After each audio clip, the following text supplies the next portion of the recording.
నమస్తే, welcome to prime time news. రాష్ట్ర వ్యాప్తంగా మేజర్ ప్రాజెక్టులలో పూడికతీత పనులకు ప్రభుత్వం శ్రీకారం చుట్టింది అన్నారు తెలంగాణ నీటిపారుదల శాఖ మంత్రి ఉత్తమ్ కుమార్ రెడ్డి.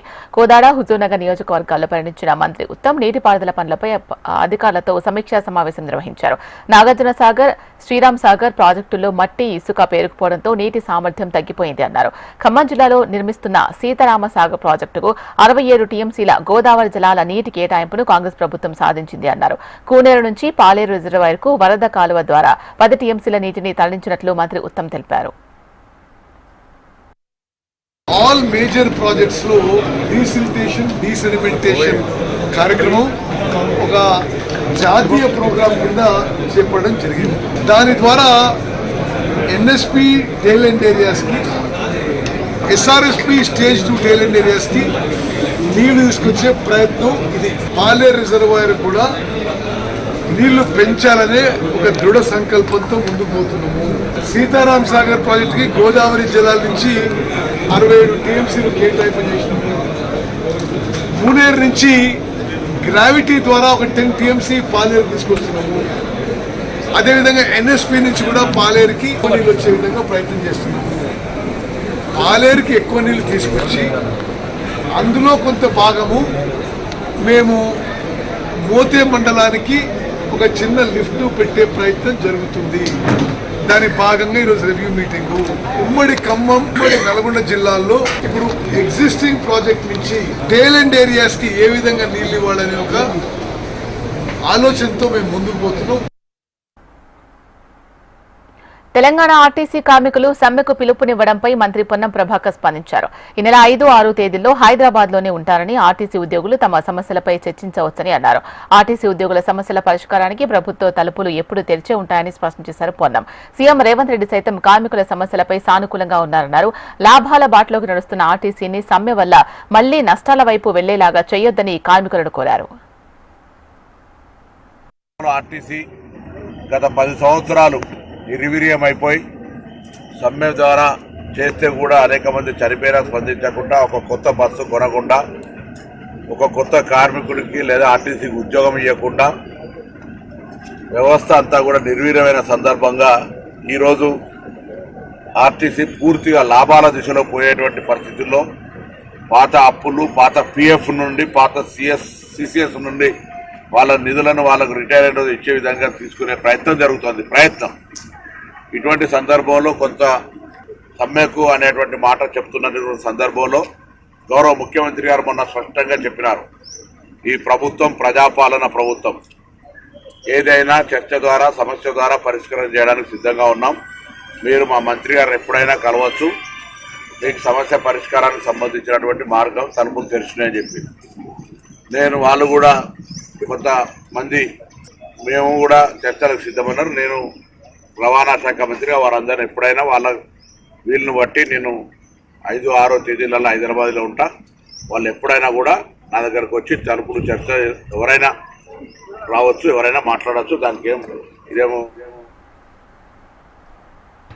ములుగును రోల్ మోడల్ గా తీర్చిదిద్దామన్నారు మంత్రులు పొన్నం ప్రభాకర్, సీతక్క. ములుగు పర్యటనలో భాగంగా మంత్రులు ఘట్టమ్మ తల్లిని దర్శించుకున్నారు. ములుగులో 4 కోట్ల వ్యయంతో షాపింగ్ కాంప్లెక్స్ తో బస్టాండ్ నిర్మాణానికి శంకుస్థాపన చేశారు. ఏటూరు నాగరంలో 7 కోట్లతో, మంగపేటలో 50 లక్షల వ్యయంతో బస్టాండ్ నిర్మాణాలు చేపడుతున్నట్లు మంత్రి పొన్నం ప్రభాకర్ చెప్పారు. ములుగు గ్రామ పంచాయతీని మున్సిపాలిటీగా ప్రభుత్వం గెజిట్ నోటిఫికేషన్ విడుదల చేసిందని మంత్రి సీతక్క చెప్పారు.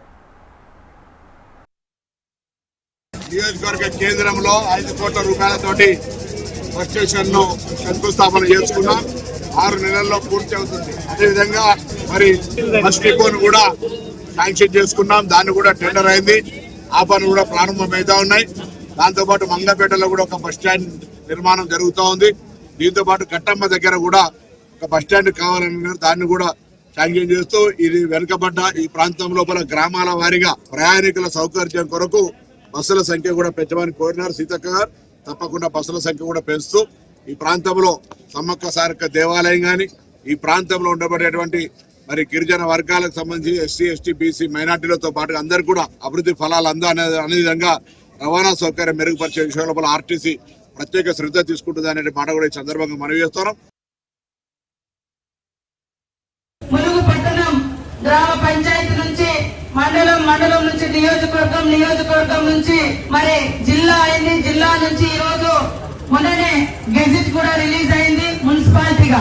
కానీ వచ్చిపోయేటువంటి ప్రజలకు కానీ స్థానిక ప్రజలకు కానీ అనుకూలమైనటువంటి బస్ స్టేషన్ లేక ఇబ్బంది పడుతున్నటువంటి పరిస్థితిలో చిన్నతనం నుంచి నేను కూడా దాదాపుగా మరి ములుగు మండల వాస్తవ్యాలనే ములుగు పట్టణంలో 4వ తరగతి నుంచి 10th వరకు చదువుకొని తదనంతరం మరి ఇక్కడ ఎమ్మెల్యేగా మంత్రిగా పనిచేసే అవకాశం భాగ్యం నాకు ఈ నియోజకవర్గ ప్రజలు ఈ ప్రాంత ప్రజలు కల్పించడం జరిగింది. తెలంగాణలో జనగణనతో పాటు కులగణనపై క్షేత్రస్థాయిలో ప్రజలు అవగాహన కల్పించేందుకు భారతీయ జనతా పార్టీ నిర్ణయించింది. జనగణన సర్వేతో పాటు కులగణనపై సమగ్ర సమాచారం ఇచ్చే విధంగా ప్రజల్లో అవగాహన కల్పించేందుకు బీజేపీ నాయకులు కసరత్తు ప్రారంభించారు. తెలంగాణ బీజేపీ రాష్ట్ర అధ్యక్షులు కేంద్ర బొగ్గు గనుల శాఖ మంత్రి కిషన్ రెడ్డి బీజేపీ రాష్ట్ర పదాధికారులతో సమావేశమయ్యారు. లోక్సభ సభ్యులు కొండా విశ్వేశ్వరరెడ్డి, రాజ్యసభ సభ్యులు ఆర్ కృష్ణయ్య, బీజేపీ నాయకులు హాజరయ్యారు. ఎన్నికల్లో రాజకీయ రిజర్వేషన్ అమలుకు కులగణన కీలక పాత్ర పోషిస్తోందని కేంద్ర మంత్రి కిషన్ రెడ్డి పేర్కొన్నారు. కులగణన పట్ల గ్రామీణ స్థాయిలో విస్తృత ప్రచారం చేయాలని పార్టీ శ్రేణులను ఆదేశించారు. బీసీ సంఘాల నాయకులతోనూ వివిధ కుల సంఘాలతో సమావేశమై కులగణనకు సంపూర్ణంగా సహకరించే విధంగా అవగాహన కల్పించేందుకు బీజేపీ శ్రేణులు బాధ్యతగా తీసుకోవాలన్నారు. మావోయిస్టులతో చర్చలపై కేంద్ర మంత్రి బండి సంజయ్ కీలక వ్యాఖ్యలు చేశారు. మావోయిస్టులతో ఎట్టి పరిస్థితుల్లో చర్చలు ఉండవన్నారు. ఆయుధం వీడి లొంగిపోతే తప్ప మావోయిస్టులతో చర్చలు జరగవని స్పష్టం చేశారు. అమాయకులను చంపిన వారితో చర్చలు ఎందుకు జరపాలి అన్నారు. మావోయిస్టులు ఎందరో పోలీసులు నేతలను చంపారని, అప్పుడు సీఎం రేవంత్, మాజీ సీఎం కేసీఆర్ ఎందుకు మాట్లాడలేదని ప్రశ్నించారు.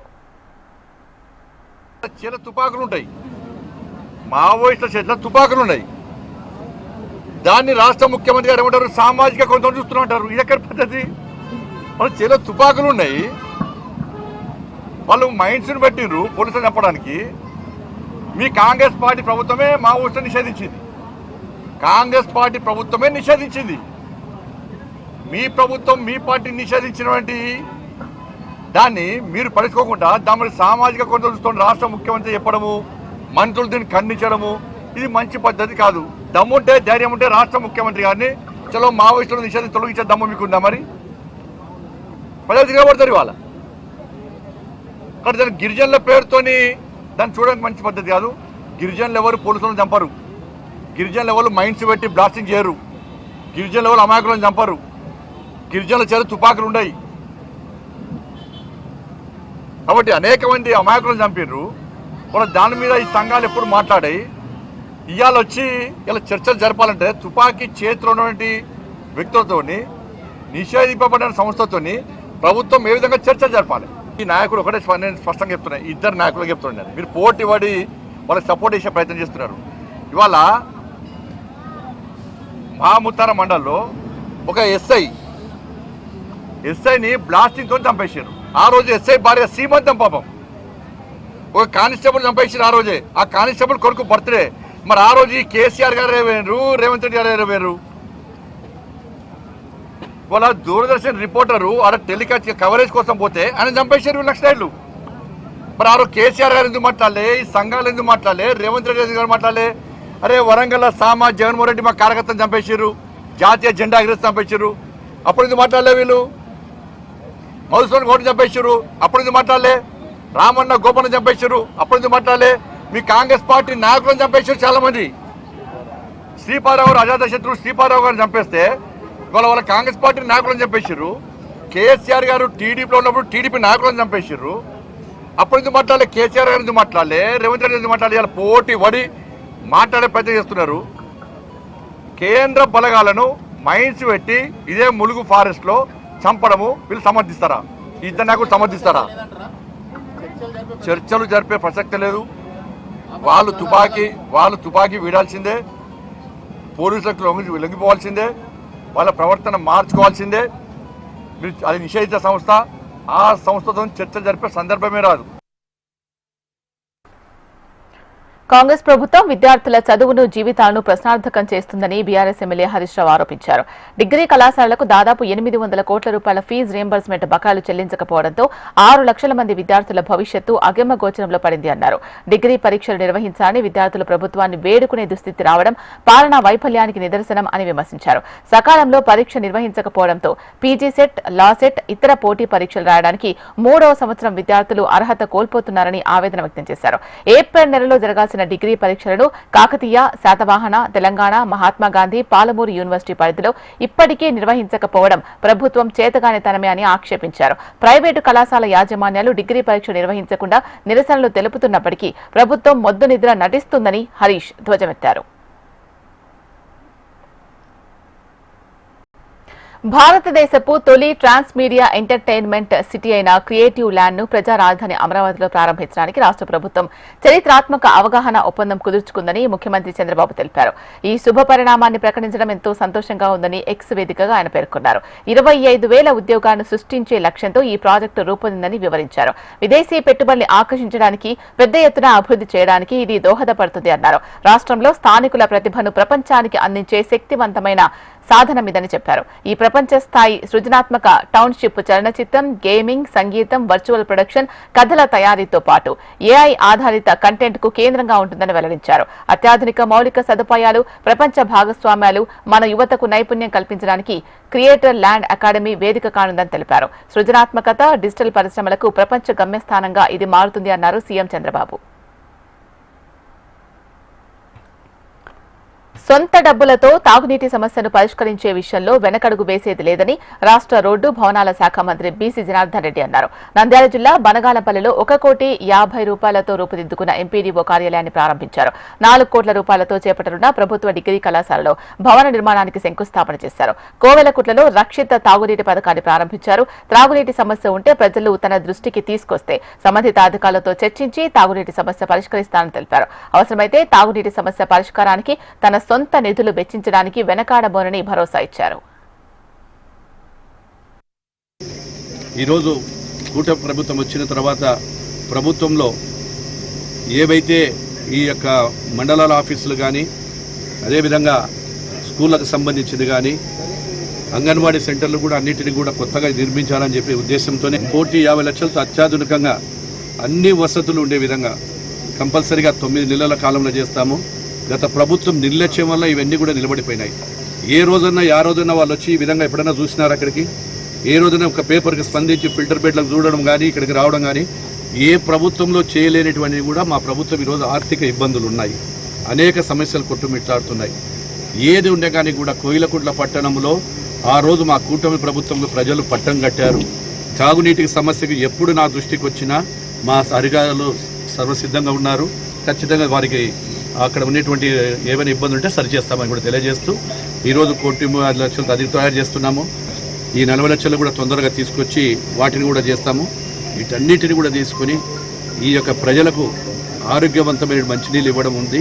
అవసరమైతే ప్రభుత్వం దగ్గర కానీ, గ్రామ పంచాయతీ దగ్గర వాళ్ళకి కాకపోతే అవసరమైతే నా సొంత నిధులు ఇచ్చినా సరే ఈ యొక్క ప్రజలకు ఆరోగ్యంగా మంచినీటిని మాత్రం స్వచ్ఛమైన నీటిని అందిస్తా అని చెప్పి తెలియజేస్తా ఉన్నారు.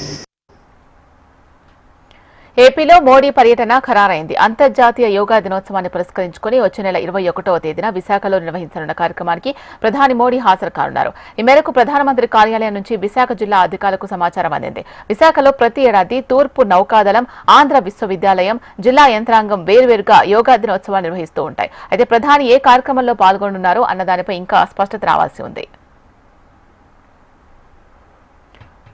కేతిరెడ్డి పెద్దారెడ్డి అధికారంలో ఉన్నప్పుడు చేసిన ఆగడాలకు అడ్డు అదుపు లేకుండా పోయాయన్నారు. తాడిపత్రి మున్సిపల్ చైర్మన్ జేసీ ప్రభాకర్ రెడ్డి, సిపిఎం జిల్లా కార్యదర్శి రాంభూపాల్ ఆయనకు మద్దతుగా నిలవడం సిగ్గుచేటు అన్నారు. పుట్లూరు మండలం కోమటికుంటలో సోలార్ భూములను పెద్దారెడ్డి బలవంతంగా రైతుల నుంచి లాక్కున్నప్పుడు మీరు ఏమయ్యారని గుర్తు చేశారు. మహిళా కౌన్సిలర్లపై తప్పుడు కేసులు బనాయించి జైలుకు పంపించిన ఘనత పెద్దారెడ్డిది అన్నారు. టీడీపీ నాయకులు, కార్యకర్తలపై పెట్టిన కేసుల డాక్యుమెంట్లను చూపించి రాంభూపాల్ పైన వ్యంగ్యాస్త్రాలు విసిరారు. మున్సిపల్ స్థలంలో పెద్దారెడ్డి అక్రమంగా నిర్మించుకున్న ఇంటిని కూల్చివేస్తానని హెచ్చరించారు. తాడిపత్రి నియోజకవర్గ నాయకులు మరియు కార్యకర్తల పైన 19 నుంచి 24 వరకు సమూహమైన ఎఫ్ఐఆర్లు, పీడీ యాక్ట్లు, రౌడీ షీటర్లు. ఏమబ్బా రామబాలుడే యాడికి పోయింది ఆయన ఏ పార్టీలో ఫ్యాక్షన్ చేస్తాడ ఏ కళ్ళు ఏం కళ్ళు పోయినా ఏ చెవులు ఇరవడం సీరియల్గా పోసారా మాట్లాడతారా మీరు ఏం మాట్లాడతారు ఏంటి ఇదో మళ్ళీ రండి ఫ్యాక్షన్ చేస్తాడు వాడు యా పార్టీ వచ్చినా అంటే మేము ఊరుకుంటానులా రాబోపాలకి నీ మీద గౌరవం ఉండే పోయింది ఎప్పుడు నువ్వు వచ్చానని అన్ని చూసినా నువ్వు ఏ దానికి వచ్చా నేను మలకరించిన అన్ని దానికి ఆదరించిన నువ్వు చెప్పిన పనులు మున్సిపాలిటీలు కూడా చేసిన ఏమప్పా మ్యాచ్ ఫిక్సింగ్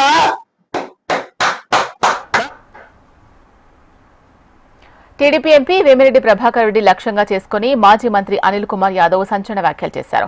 సైదాపురంలో మూసివేసిన గన్లను 5 రోజుల్లో ఓపెన్ చేయకుంటే ఆందోళనకు దిగుతామని మైనింగ్ అధికారులను హెచ్చరించారు. నెల్లూరు ఎంపీ వేమిరెడ్డి ప్రభాకర్ రెడ్డి పేరుతో ఉన్న మైనింగ్ అక్రమాలపై కేసు పెట్టాలని డిమాండ్ చేశారు. మైనింగ్ వ్యవహారంలో మాజీ మంత్రి కాకానికి ఒక చట్టం, వేమిరెడ్డికి మరో చట్టమా అని ప్రశ్నించారు. సైదాపురం అక్రమ మైనింగ్ లో 80% టీడీపీ బాధితులు ఉన్నారని ఆరోపించారు వైసీపీ నేత అనిల్ కుమార్ యాదవ్. విజయ్ కుమార్ రెడ్డి ఈయన ఎవరో నేను చెప్పాల్సిన అవసరం లేదు. పత్రికా విలేకరు అందరికీ తెలుసు ఆయన ఎవరింట్లో ఉంటాడో ఎప్పుడు ఉంటాడో అని. విజయ్ కుమార్ రెడ్డి ఎవరింట్లో ఉంటాడో ఎవరి దగ్గర ఉంటాడో ఎవరికి చాలా ముఖ్యస్తుడో నేను చెప్పాల్సిన అవసరం లేదన్నా మీ అందరూ ఎంక్వైరీ చేసుకోవచ్చు. మన్నెమాల విజయ్ కుమార్ రెడ్డి ఎవరు అనేది తీరా చూస్తే మళ్ళీ ఎవరు ఎక్స్పోర్ట్ చేశారా అంటే ఒకే ఒకరు ఎక్స్పోర్ట్ చేశారు, అది ఫినిక్వాడ్స్. అంటే గత 4 నెలలుగా చేసింది ఎవరు అంటే లక్ష్మీ కార్డ్స్, ఫినిక్వాడ్స్.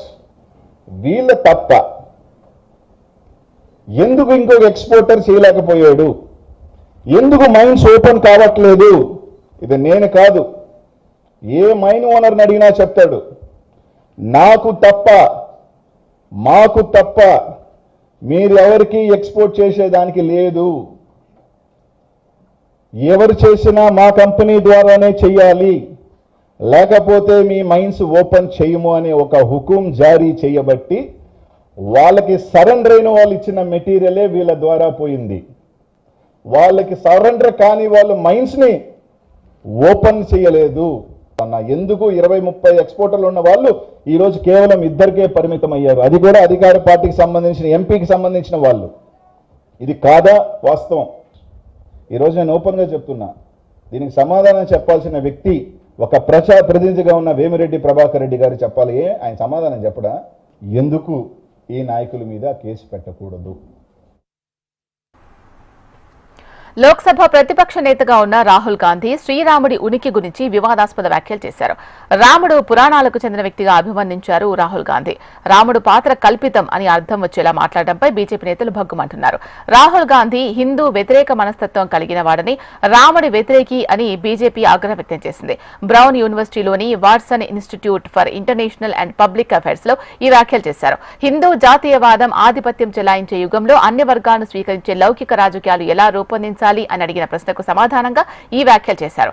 భారతదేశంలోని గొప్ప సామాజిక సంస్కర్తలు రాజకీయ ఆలోచనా పరులు మత భ్రష్టులు కాదని గాంధీ అన్నారని, బీజేపీ ఆలోచనను హిందూగా తాను పరిగణించారని అన్నారు.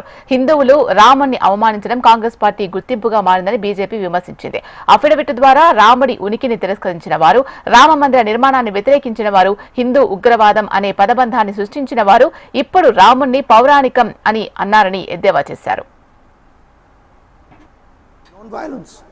And this is, to me, the bedrock of Indian tradition, Indian history. I don't know of one person who we consider great in India, who wasn't of this type. I can't think of one, right? All our mythological figures, Lord Ram was of that type, right? Where he was forgiving, he was compassionate. So I don't consider what the BJP says to be.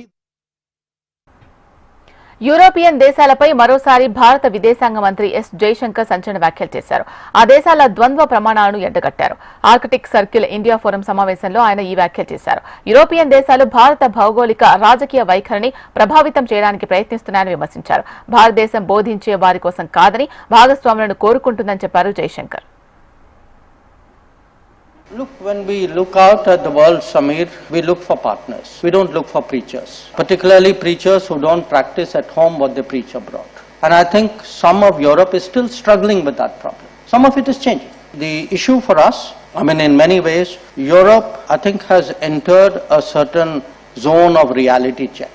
Now, whether they are able to step up to it or not, it's something we will have to see. But from our point of view, if we are to develop a partnership, there has to be some understanding, there has to be some sensitivity, there has to be a mutuality of interest, and there has to be a realization of how the world works. And I think these are all work in progress to differing degrees with different parts of Europe. So some have moved further, some a little bit less. భారత సైన్యానికి చెందిన ఒక truck Jammu కాశ్మీర్లోని రాంబన్ వద్ద లోయలో పడిపోయింది. ఈ ఘటనలో 3 జవాన్లు మృతి చెందారు. జమ్మూ నుంచి శ్రీనగర్ కు వెళ్తున్న ఆర్మీ వాహనం బ్యాటరీ చష్మా అనే ప్రదేశం వద్ద 600 అడుగుల లోయలోకి దొర్లిపోవడంతో ఈ ప్రమాదం చోటు చేసుకుంది. ఆ వాహనంలో ప్రయాణిస్తున్న జవాన్లు చనిపోయినట్టు ఉన్నతాధికారులు వెల్లడించారు. మృతి చెందిన సైనికులను అమిత్ కుమార్, సుజిత్ కుమార్, మన్ బహదూర్ గా గుర్తించినట్లు సైన్యం వెల్లడించింది. Police, army, SDRF, civil QRT బృందాలు సహాయక చర్యలు చేపట్టాయి. ప్రధాని నరేంద్ర మోదీతో air chief marshal Amarpreet Singh భేటీ అయ్యారు. ఢిల్లీలోని ప్రధాని నివాసంలో ఈ సమావేశం జరిగింది. భారత్ పాక్ మధ్య ఉద్రిక్తతలు నెలకొన్న వేళ ఈ భేటీకి ప్రాధాన్యం ఏర్పడింది. అంతకు ముందు రోజే నౌకా దళాధిపతి అడ్మిరల్ దినేష్ కే త్రిపాఠి కూడా ప్రధానిని ఆయన నివాసంలో కలుసుకున్నారు. పహల్గామ్ ఉగ్రదాడి తర్వాత భద్రతా వ్యవహారాల కేబినెట్ కమిటీ భేటీ జరిగింది. ఉగ్రవాదులపై చర్యలు తీసుకునేందుకు త్రివిధ దళాలకు ఈ భేటీలో పూర్తి స్వేచ్ఛనిచ్చారు. లక్ష్యాలు, దాడి సమయం అవి నిర్ణయిస్తాయని నాడు సీసీఎస్ వెల్లడించింది. 2019లో పుల్వామా దాడికి ప్రతీకారంగా భారత వాయుసేన పాక్లోకి ప్రవేశించి దాడి చేసింది. నాటితో పోల్చుకుంటే రఫేల్ యుద్ధ విమానాలు, S-400 ఎయిర్ డిఫెన్స్ వ్యవస్థలలో ఐఏఎఫ్ శక్తి గణనీయంగా పెరిగింది.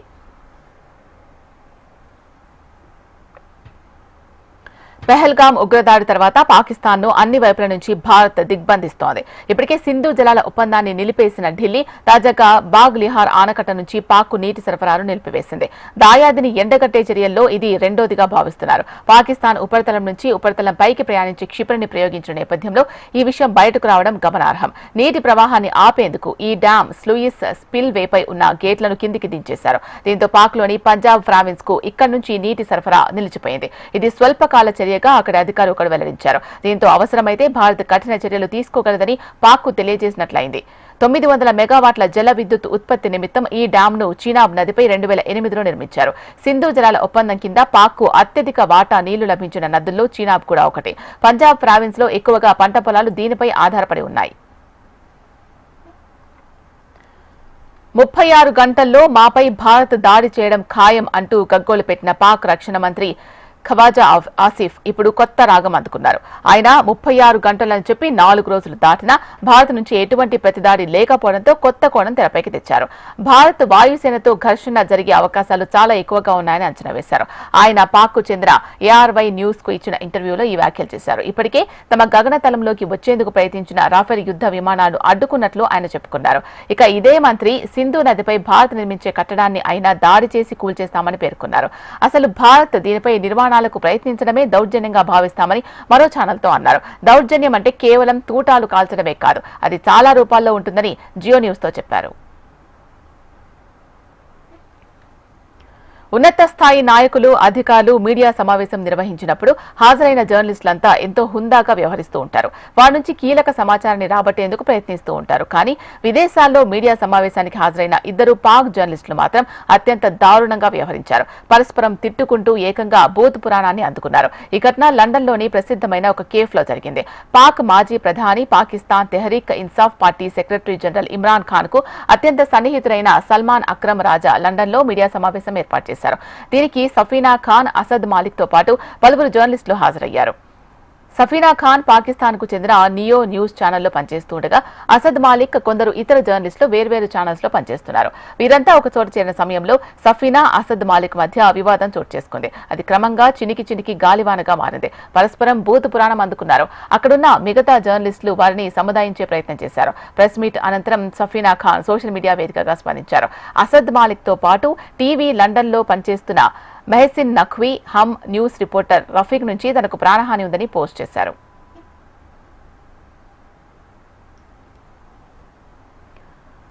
ప్రముఖ యోగా గురువు పద్మశ్రీ అవార్డు గ్రహీత స్వామి శివానంద శివైక్యం పొందారు. 128 వయసులో తుది శ్వాస విడిచినట్లు సన్నిహితులు వెల్లడించారు. ఏప్రిల్ 30 నుంచి వారణాసిలోని BHU హాస్పిటల్లో శివానందకు చికిత్స అందిస్తున్నారు. శివానంద మృతి పట్ల ప్రధాని నరేంద్ర మోదీ, ఉత్తరప్రదేశ్ ముఖ్యమంత్రి యోగి ఆదిత్యనాథ్ దిగ్భ్రాంతి వ్యక్తం చేశారు. ఆయన ఆధ్యాత్మిక సాధనను, యోగా రంగానికి చేసిన అసమానమైన కృషిని ప్రధాని కొనియాడారు. దేశంలోని ప్రతి తరానికి ఆయన స్ఫూర్తినిస్తూనే ఉంటారని పేర్కొన్నారు. శివానంద మృతి యోగా రంగానికి తీరని లోటు అన్నారు. ఉత్తరాఖండ్లోని బద్రీనాథ్ క్షేత్రం ఓం నమో నారాయణాయ అష్టాక్షరి మంత్రస్మరణతో మారుమోగింది. వేద మంత్రోచ్చరణలు, వాయిద్యాల నడుమ ఆలయ ద్వారాలు ఆదివారం ఉదయం తెరుచుకున్నాయి. దీంతో శ్రీ మహావిష్ణువును దర్శించుకునేందుకు తరలివచ్చిన అశేష భక్తజనులు పులకించిపోయారు. చార్ధామ్ యాత్రలో భాగంగా ఇప్పటికే కేదార్నాథ్ ఆలయాన్ని తెరిచారు. తొలి రోజు 30,000 మందికి పైగా భక్తులు దర్శించుకున్నారు. కాగా జై బద్రీనాథ్ విశాల్ అంటూ లక్షలాది మంది భక్తులు జపిస్తూ ఉండగా గర్వాల రైఫిల్స్ కు చెందిన ఇండియన్ ఆర్మీ భక్తి సంగీతాన్ని వాయిస్తూ ఉండగా ఆలయ ద్వారాలు తెరుచుకున్నాయి. తొలి పూజలో ఉత్తరాఖండ్ సీఎం పుష్కర్ సింగ్ ధామీ పాల్గొన్నారు. 40 క్వింటాళ్ల పూలతో ఆలయాన్ని అలంకరించారు. ప్రత్యేక హెలికాప్టర్ ద్వారా దేవాలయ పరిసర ప్రాంతాల్లోని భక్తులపై పూల వర్షం కురిపించారు. ఉదయం 4:30 నుంచి రాత్రి 9 గంటల వరకు భక్తులను దర్శనానికి అనుమతిస్తారు. ఏడాది నవంబర్ వరకు ఆలయం తెరిచే ఉంటుంది.